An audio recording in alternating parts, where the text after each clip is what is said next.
6 p.m. in Lagdo subdivision of the North region of Cameroon, same time in Douala, Cameroon's economic capital city. Ladies and gentlemen, welcome to the primetime newscast on Equinoxe television.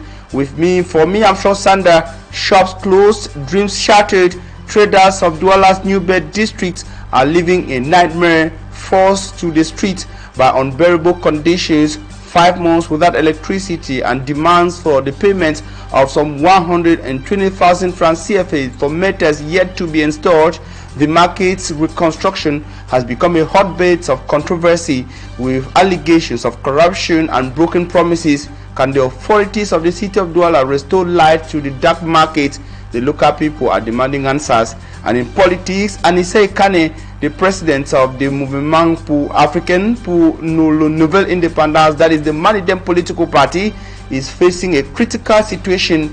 The gendarmerie is refusing to release a medical equipment deemed vital for his survivors, sparking an outrage from his lawyers and CRM party's interim leader Mamadou Mouta. Anissa Kane, a veteran opposition figure in Cameroon, was recently arrested and detained, leading to concerns about his health and well-being. His lawyers are demanding urgent actions and an investigation into the matter. This and other interesting stories will be yours in this edition of the news.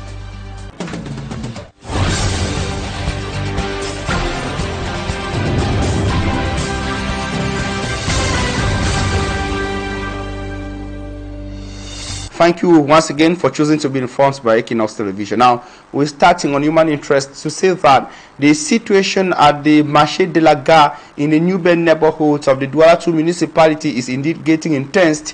Traders have taken to the streets protesting the lack of electricity for over 5 months, and authorities demand for the payment of some money for electric meters yet to be installed. The matters have been met worse by officials who say that these officials of the market, or the traders who say that the officials are engaged in what they qualify as outright corruption. Their worries were not being listened to, and they are calling for immediate actions from the authorities of the Douala 2 municipality, but also of the city of Douala. We're having details with our reporter, Sedik Chakuchu. Brandishing placards, traders at the Marché de la Gare in New Bed Douala 2 subdivision took to the street protesting against the absence of electricity in their market for the past 5 months. Malgré les prix de location exorbitants, malgré trop de problèmes que nous avons ici au marché et beaucoup de commerçants ici au marché de la Gare. It's been more than 5 months since we have not had electricity in this market. The person in charge of giving us light tells us that he's the one managing the market. Les caisses. Ils sont en train de faire les caisses partout là. Ils sont en train de mettre comme les caisses sur les bouches d'incendie. Ce qui n'est pas normal. But he's not fixing the electricity problem. However, we were asked to pay a sum of 120,000 francs to have a meter. What we did, but till now, no light. Du coup, nous allons encore payer les 500 000. Nous n'avons pas de lumière. Nous sommes rencontrés. We haven't had electricity for months. We have tried to meet with the authorities, but so far nothing has been done. We are forced to use lamps to work. It's becoming very difficult for my business. Maintenant, il faut la torche pour voir les habits. Sans le téléphone, on ne peut même pas trouver les habits dans la boutique. Added to that, traders complain of high taxes imposed on them. We arrived at the market one morning and found our shops sealed. When we asked questions, they told us to pay the sum of 5,000 francs. We don't understand anything anymore. What are we paying again? Nous disent qu'à partir de janvier, nous pouvons payer même 50 000. Local authorities say the lack of electricity is due to an electrical damage. As for the rest, they assure that concrete solutions will be found. And still, in human interest, a father and his son have been arrested and placed in detention by officials of the National Gendarmerie. Both are accused of involving themselves in the sale of marijuana. They were picked up by these uniform officers alongside another man in their neighborhood in Idea, that's in Idea 1 subdivision of the Senegal Maritime Division. We have the Littoral region, the senior divisional officer for the Senegal Maritime Division, who was present during their public presentation, called for continuous collaboration on the part of the local population. Details with Simat Jikan Gabriel. There were 3 who were arrested by gendarmes in Edea, amongst them a father and his son, while the father, Yobo Jean-Pierre, alias JP, was the provider of the marijuana. His son, Hagbe David, alias Passeur, aged 18 years, as well as 53-year-old Bumche Didier, served as providers to consumers. It is an important catch because we have arrested the biggest drug dealers in Edea. Drug and other dangerous substances are the cause of insecurity, and it all begins from here. Reasons we are starting from the base. In the course of the presentation of these 3 drug dealers at the esplanade of the company gendarme office in Edea, the senior divisional officer of the Sanaga Maritime Division gave this warning to other dealers. The dealers are warned that when arrested, the justice system won't be merciful on them. To all who think of causing havoc in the Sanaga Maritime Division, they are warned. We are determined to fight the insecurity. The arrest of these 3 falls under an operation which was launched in the entire Sanaga Maritime Division to fight against insecurity, which has been gaining grounds. The SDO, while appreciating the forces of law and order, urged civilians to continue collaborating. It is an occasion for me to say it's an operation we've started since. I thank the company commander of Sanaga Maritime and all the forces of law and order who have been active. I want to use this opportunity to urge the population to collaborate with the forces of law and order. The 3 who were arrested have been sent behind bars.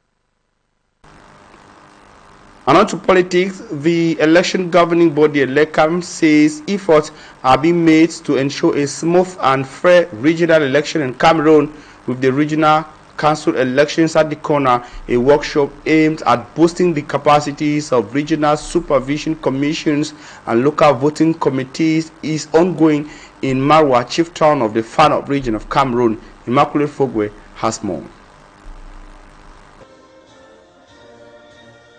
More than a month after presidential polls, ELECAM has swung into action, launching preparatory work for the regional council elections slated for November 30th. In Marwa, a seminar is on to boost the capacities of regional supervision commissions and local voting committees. ELECAM is ready now with logistics. We come from the presidential elections, and the material which was used to this election is to be used also to the election of regional elections. The 2-day workshop, led by a technical team from Yaoundé, featured presentations, experience sharing, and discussions on best electoral practices. A UNDP representative sounded a note of caution, warning against vote buying and emphasizing the need for vigilance, professionalism, and transparency. We are hoping for a smooth and fair process. For me, the integrity of the ballot is paramount, and it's worrying to see how often attempts are made to buy votes, undermining the people's choice. The seminar in Marwa aimed to address these concerns with discussions on best practices and the importance of transparency. Let's hope the message sings and we see a credible election on November 30th.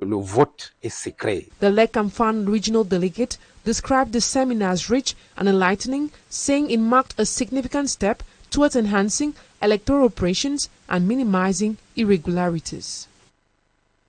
Chochu in our top stories that the National Gendarmerie's refusal to release medical equipment deemed critical for the survival of hospitalized Manidem political party's president Anise Kane has sparked a sharp criticism from across Cameroon, coming from his lawyers and also political actors, notably the CRM party's interim president Mamadou Mota, who are demanding urgent actions and an investigation. Details with our reporter is here, Lucy Liengu.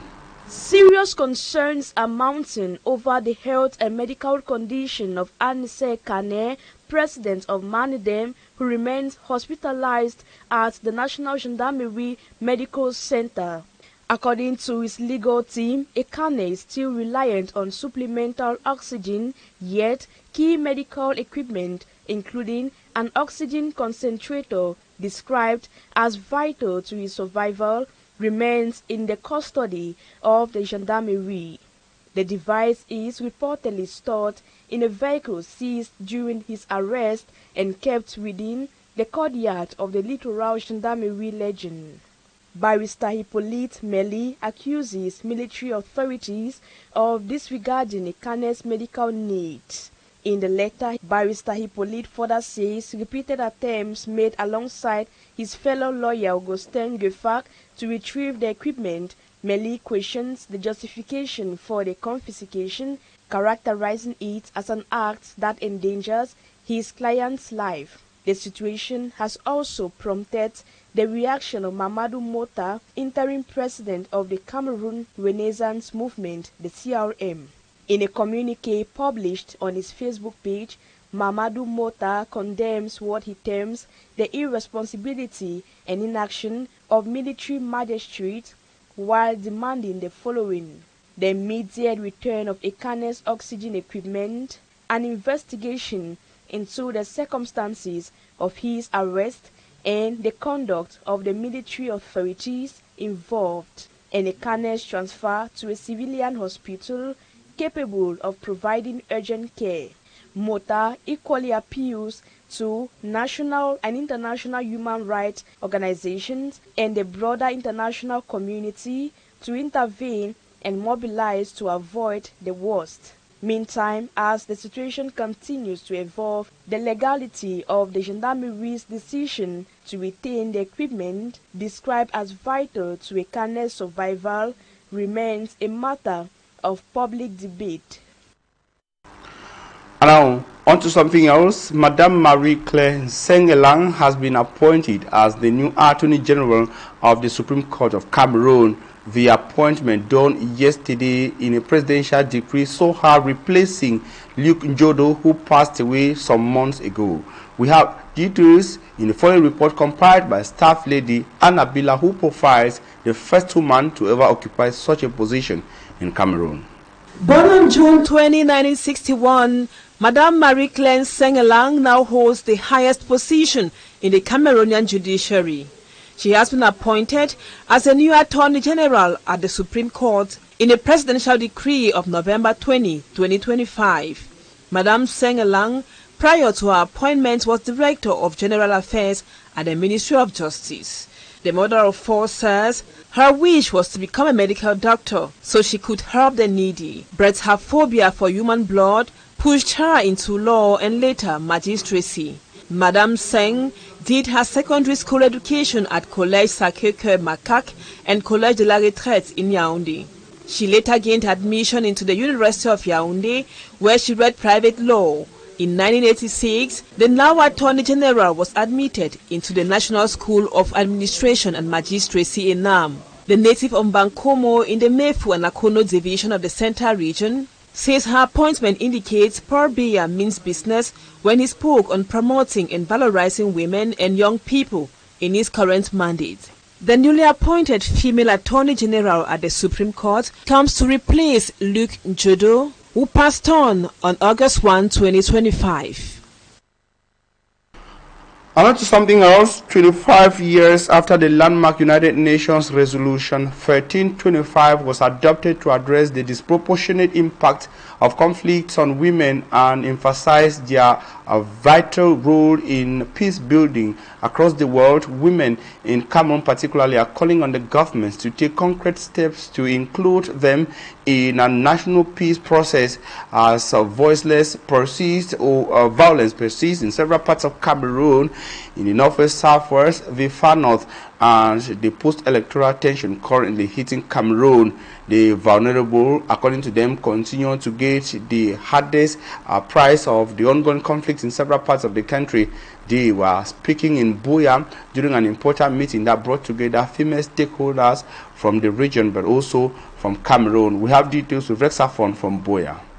25 years since the adoption of the UN Security Council's Resolution 1325, which addresses the impact of war on women and also the importance of women's contributions to conflict resolution and sustainable peace, these women think the government of Cameroon needs to include more women who they say are amongst the most vulnerable in conflict zones in the process of peace seeking. We're celebrating 25 years and also calling on government, as we've had our institutions who are part of this meeting, to ensure that they support women peace builders, to ensure that they recognize them, to ensure that they're able to ensure their safety and security, because being a peace builder is a difficult job.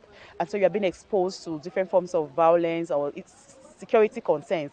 And so as a peace builder, government needs to ensure that we are protected, we are part of relevant conversations, we are secured while doing our work, because we need to be alive in doing the work, and also we are recognized for the contributions and additions that local women peace builders bring. Women have also been told that peace building should become a habit to them. In the community, the woman should be peace. We need peace at this time. We need it a lot, and the woman should be at the forefront. That's why I tell the men that when you go to the table to talk peace, let us sit down, we talk it together. The divisional officer for Buea, who joined the women in commemorating 25 years since their interests were recognized and protected under Resolution 1325, pledged full support for them. We have come to encourage them, but also to appreciate what they have been doing so far. You see the result we have in this subdivision. Women are the main actors, peace builders, and they are encouraging young ones to follow their step. As conflicts continue in parts of Cameroon, leaving women at the mercy of brutal forces, calls are multiplying for peaceful settlement. And we'll stay in Buea in the southwest region to save our shock and sorrow swept through the Malingo neighborhood of Buea this Friday morning after local inhabitants woke up to the horrific discovery of the lifeless body of a young man hanging from a plum tree, a scene that has plunged the neighborhood into a serious mourning. We have details with Rex Saffron in Buea, who says an investigation has been launched by security officials. Shock gripped the population of Malingo in Buea this Friday morning as they woke up to a haunting sight, a lifeless body hanging from a plum tree in their neighborhood. My tenant came and was calling me that something has happened. I was still sleeping. I said, what happened? He said, someone, around 7 this morning, that something happened. I said, what? He said, one person just hung himself here. So immediately I came to check, first thing to check if I could recognize the person. But we didn't recognize it, but it's not somebody from this area. Some residents whispered that this abandoned house nearby had long cast a shadow over the area, making it a fertile ground for dangerous and hidden activities such as this. To abandon a building like this in the heart of a town is so risky. Like what happened today, had it been tenants who were staying here, what happened wouldn't have happened. So the owner of this place should either put tenant here or demolish this building or build a fence for security reasons. The deceased, a young man said to be in his early 20s, was recognized by a former classmate from Government Bilingual High School, Mamfe. He had recently celebrated passing his GCE advanced level and had moved to Buea to begin university, a journey now tragically cut short. An inhabitant of the quarter recalled that at about 10 p.m. on Thursday, near the very spot, voices could be heard, angry as though a quarrel was unfolding. At the scene, investigators found a pair of slippers stained with tiny drops of blood and broken bottles scattered on the ground. Many here believe this could not have been a simple suicide.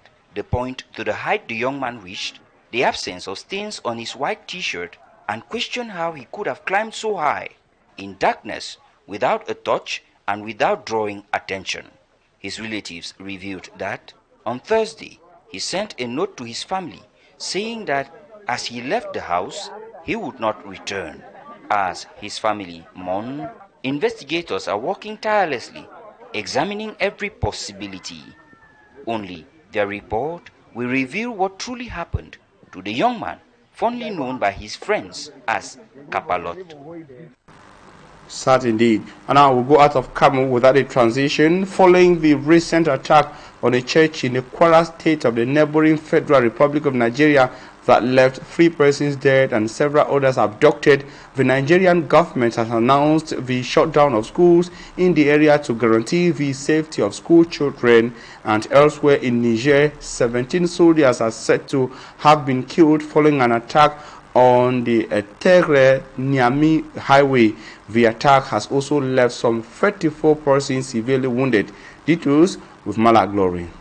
Press release issued on Wednesday, the Kwara State government has announced the shutdown of schools in 4 localities to guarantee the security of school children. The government raised concern of a fresh security threat in Kwara South. This follows the attack few days ago in the area that led to the death of 3 worshippers and many others abducted. The government officials assured school heads and teachers that further directives will be communicated as the situation evolves. And elsewhere, at least 17 Nigerian soldiers were killed on Wednesday in Niamey, while 34 others sustained severe injuries. And according to security forces, this happened when fighters from the ICGS launched coordinated assault on a gendarmerie post in Gabukna, a locality on the Terra-Niamey road in the Tilaberi region. The remote area lies about 120 kilometers west of Niamey, part of a corridor repeatedly targeted by armed groups across the Sahel. As of now, several soldiers are still missing as such teams intensify operations. And over to South Africa, where women's rights organizations are mobilizing a nationwide protest to demand that gender-based violence be declared a national disaster amid soaring attacks on women. The campaign, which began as a viral social media movement, will culminate in a countrywide shutdown this Friday, a day before global leaders arrive in Johannesburg for the G20 summit. Supporters, including celebrities and international allies, have changed their profile pictures to purple, a color associated with the fight against GBV. However, the National Disaster Management Center has rejected calls to label GBV a national disaster, arguing that it does not meet legal criteria. President Cyril Ramaphosa told the G20 Social Summit that South Africa declared GBV and femicide a national crisis in 2019, but campaigners insist little progress has followed. Thanks. Coming up is Talking Points. Stay with us, ladies and gentlemen.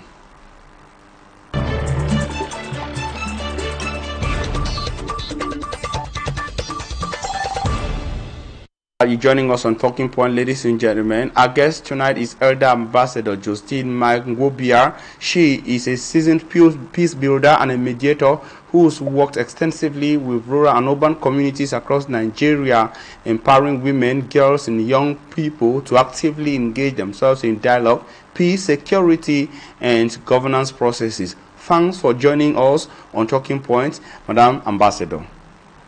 Thank you very much, Armstrong.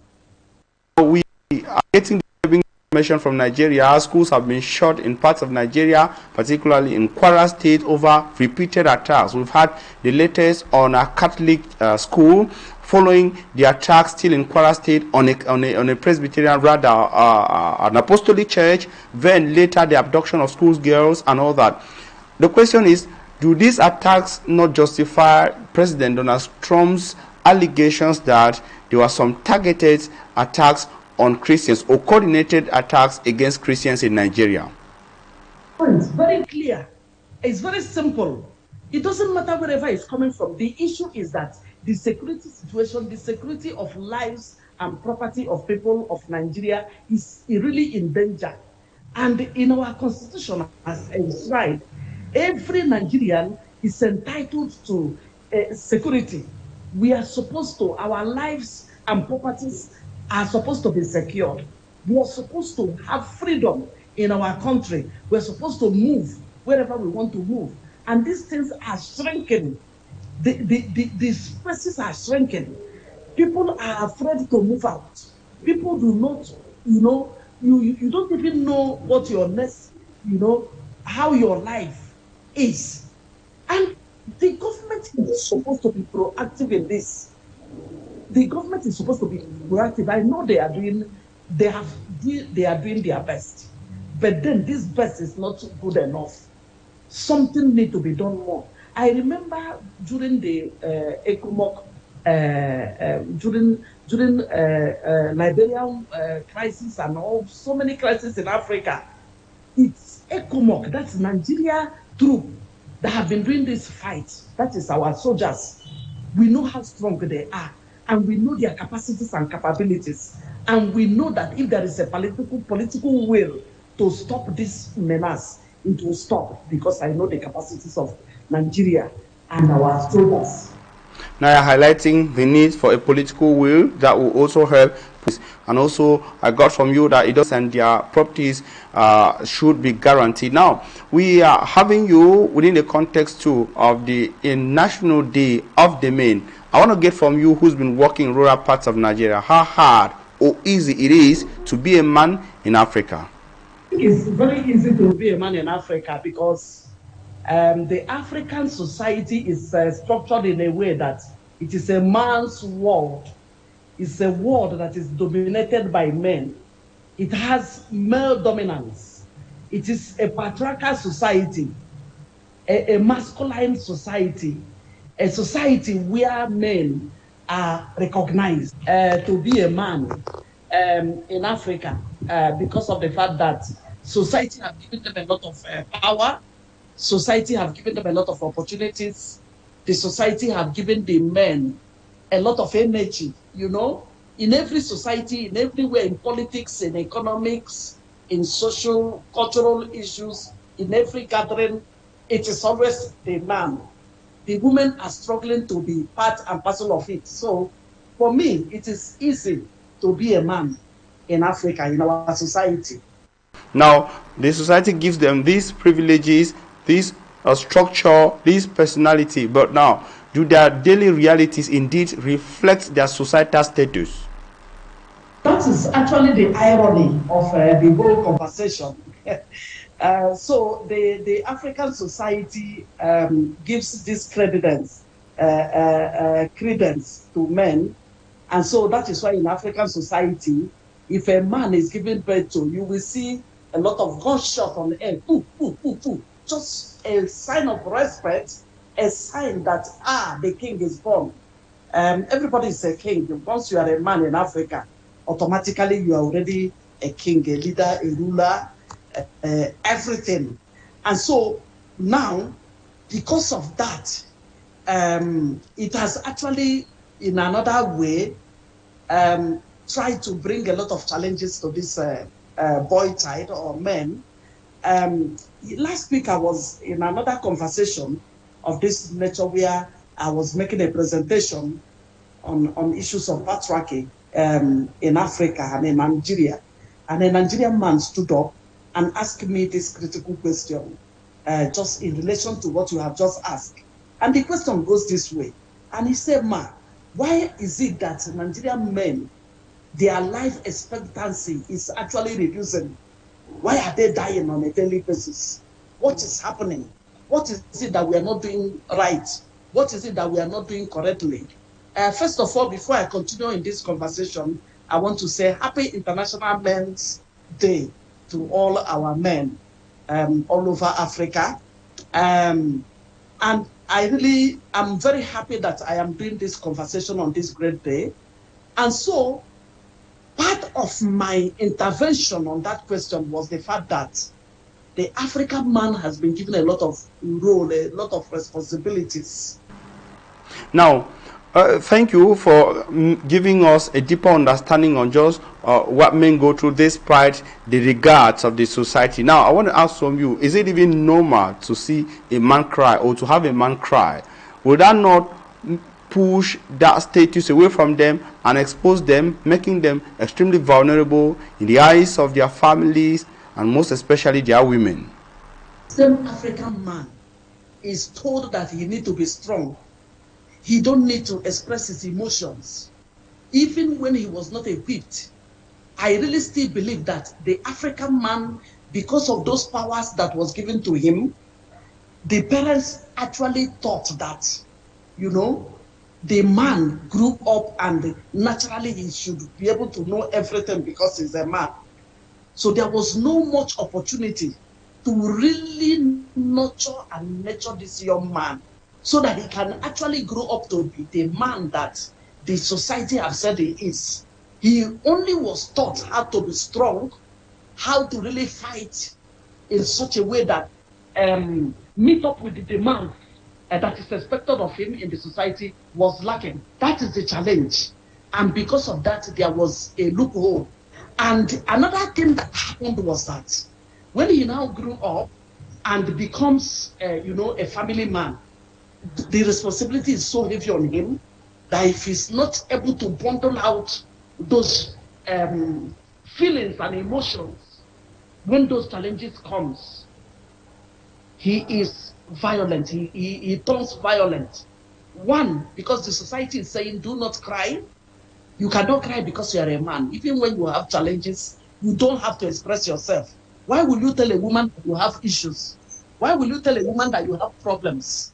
And so this is a problem. It's a challenge. It is killing them. So I said, they are dying. That's how much the African perception of who a man should be has contributed to their social growth. And now, you are talking about crying. I still ask you again, is it normal? Should men cry? Is it even proper? It's very, very normal. In fact, even in my class this morning, we also mentioned this fact, and everybody is really accepting this fact, that if they really want to live, it's normal. One, God that created the cry did not make mistake. Do you know that this crying is actually a stress management therapy? Do you know that this cry reduces a lot of pains? It relieves you from a lot of danger. This cry can even suit your mood. It can heal you. It's a sign of healing for everyone. So it's very critical because it is created to be able to help us reduce this pain that we pass through. There are a lot of painful situations that goes on in our world today. The economic situation of the nations are terrible. The conflict situation every day, even in Cameroon. I have a lot of friends in Cameroon. They wake up every day with a lot of issues. Here in many parts of Africa, we wake up with a lot of news that does not suit their heart. How do you bundle it out? You need to cry it out. So you say that men are respected in the African context, but the societal challenges and even the economic context do not favor their effective growth and mental well-being as well as their health. It's important for them to cry out and speak out. How much of good can this bring to them? Because the fear, like I indicated, is always that it will make them to appear vulnerable to their women and even to their children and families. We have indications that we're up with our conversation because of our time, ladies and gentlemen. Thank you immensely for taking time to be part of this important conversation with Madam Peace Ambassador. We thank you immensely. Also wishing you to stay in the company of interesting programs. Have a nice weekend. See you guys on Monday at same time. Yes, it's very, very normal.